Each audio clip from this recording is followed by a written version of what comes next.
ስታደርግ የነበረው እየተመሰልሽ ነበር። ተነጋግረን ነው ሁለታችን ሄርሜላን ለማስኬድ ሌላ ምንም ልናደርግ አልቻልንም አይደል? እሱ ብቻ ሳይሆን ሰማኛው አንድ ሰው ህይወት ለማስደሰት አንደኛው መጉዳት ትክክል ነው ብዬ አላምንም። ሰላም ጤና ይስጥልኝ ውድ የተከበራችሁ ቤተሰቦች እንዴት ናችሁ? ነው ያለው ይመስገን ቤተሰብ ማለት ነው። አሁን እዚህ ጋር የተረዳሁት ነገር ምን እንደሆነ ታውቃላችሁ?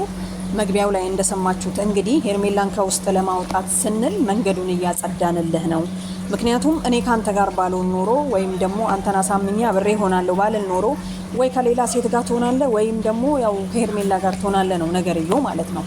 ምክንያቱም ፍቅር የምትፈልገው ከሩታ ጋር እንዲሆን ነው። አሁንም አብርሃም በግዳጅ እየተገደደ ነው እንደማለት ምንም የሚያጠራጥር ነገር የለም ማለት ነው። እና በግድ የሚሆን ነገር ያለ አይመስለኝም።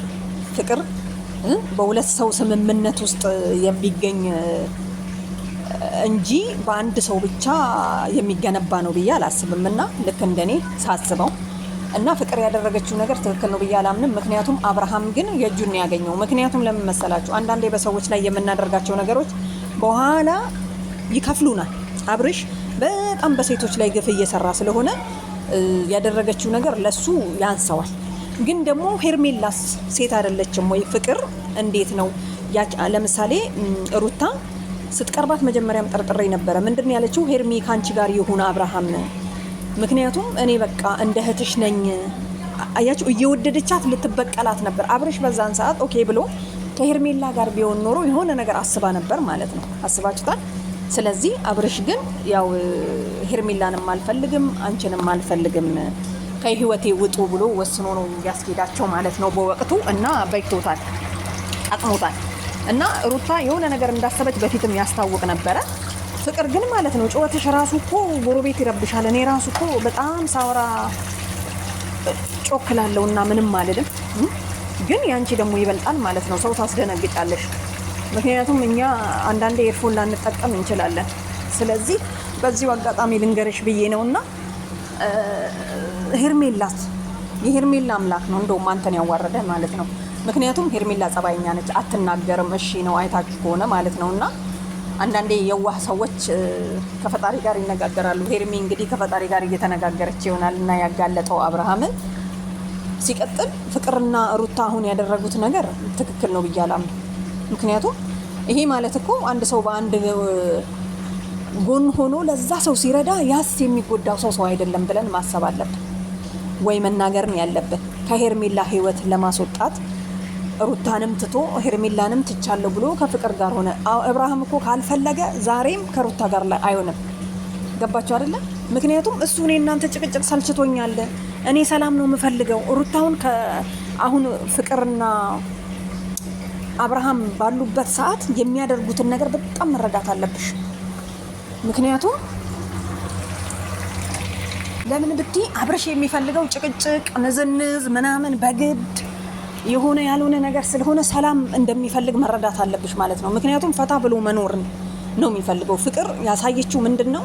በቃ ፈገግታዋ ተመችቶታል። አብራው የሚፈልገውን ነገር ማድረግ ለምሳሌ በቃ የሆነ ባህሪና ለባህሪ እንደተገናኙ ነገር ነው የሳለው አብርሽ ማለት ነውና አብርሽ እንግዲህ እንዳያችሁት በጣም ደንግጧል፣ በጣም ተናዷል። እንዴት እኔ ህይወቴ ምን ነበረ ምን የተነደቀ ፍንድቅድቅ ብዬ ነው መኖር የምፈልገው፣ አሁን አግኝቻለሁ ህይወቴን ታበራልኛለች ብሎ የሚያስባት እንትን ጀንጃኝ ሆና ስትገኝ በጣም ተናዷል በፍቅር ማለት ነው። አብርሽ እንግዲህ መጨረሻ ላይ ጥሏቸው ሁሉ ነው የሄደው። እና እኔ እንደሚመስለኝ አሁንም ቢሆን አብርሽን ሩታ እያስገደድሽው እንደሆነ ነው። ምን ነው ሩታ ለምን አታዩ? ለምን ትተሽው? እስቲ ደበቅ በይና እኒሽ አንቺን ራሱ ማለት ነው። እስቲ አሁን እንግዲህ ከፍቅር ጋርም አንድ ላይ አይደለም አብርሽ ተለያይቷል። ስለዚህ ያው እኔ ለሩታ ብዬ ነው እንጂ አንተን ፈልጌ አይደለም፣ አንተን ወድጄ አይደለም፣ አፍቅሬክ አይደለም ብላ እንግዲህ ያው በግልጽ ነግረዋለች። ስለዚህ እስቲ ሩታ ደግሞ አሁን በዚህ ሰዓት ማለት ነው አብርሽን አታግኝ። አብርሽ ወይ ፈልጎሽ ይመጣል ወይ ፈልጓት ሄርሜላ ጋር። እንደውም አሁን በንዴት ሄርሜላ ጋር እንዲሄድ ነው ያደረግሽው። ለምን ሄርሜላ ከውስጥክ እንድትወጣ ነው የምፈልገው። አያችሁ አይደለ? ሄርሜላን ደግሞ አብራችሁ ሁኑ የምትዩ የነበረው በፊት ለመበቀል እንደሆነ ገብቶናል። በጣም ብዙዎቻችን ገብቶን ነበር።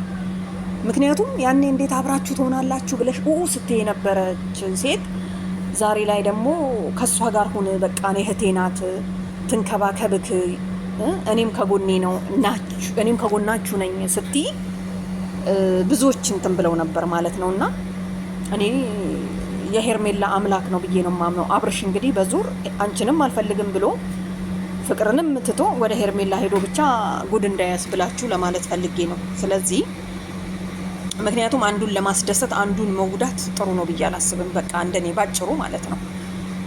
ለምን እንደሆነ ታውቃላችሁ? አሁን ሩታ እዚህ ጋር ሄርሜላን ከውስጥ ለማስወጣት ይሄን ሁሉ ጥምጥም መሄድ አይጠበቅብሽም። ለምን መጀመሪያ ሩታን አብረሽ ሁኚ ፈቅጄልሻለሁ እያልሽ ስለነበረ እዛ ጋም በቀል እየሰራሽ ነው፣ እዚህ ጋም እየተበቀልሽ ነው ማለት ነው። ስለዚህ አብርሽ ደግሞ ከልቡ ካልፈለገሽና አንቺን የማያፈቅርሽ ከሆነ አብሮሽ መኖር ካልፈለገ አይደለም ያለምን ህዝብ አምጥተሽ ብደረድሪለት አብርሽ የራሱ እንትን አለው ማለት ነው። ያው በአብርሽ እናስመስል እንጂ ሌሎቹም ወንዶች ማለት አንድ ላይ ማለት ነው። እና የሄርሚ እንግዲህ ፈጣሪ ይርዳሽ፣ የዋህናት። ለማንኛውም ይመቻችሁ ቤተሰብ።